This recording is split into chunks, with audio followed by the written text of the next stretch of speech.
Megjithëse është paralajmëruar disa herë rreziku që i kanosët rrugës nacionale Klos-Burrel në fshatin Suç, asnjë mas nuk është marrë deri tani. Ujrat e bardha që vijnë nga fshati në vendin e quajtur Degëzimi i Kurdaris vijojnë të gërryen nga poshtrase në rrugës nacionale, duke e bërë jo vetëm të paqëndrueshme, por edhe të rrezikshme për përdëruesit e shumë të saj. Siç shihet nga pamjet, traseja e rrugës është dëmtuar ndërsa vijon gërryerja poshtë asfaltit.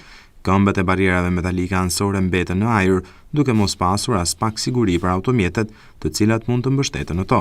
Drejtues të mjeteve, por edhe banorë të zonës kanë kërkuar në mënyrë të vazhdueshme që të bëhet ndërhyrje ende sa rruga nuk është shembur e gjitha, pasi me këtë ritëm shumë shpejt mund të dëmtohet e gjithë karrexhata për shkak të erozionit që po pëson nga poshtë karrexhatës si pasojë e pranisë së vazhdueshme të ujit.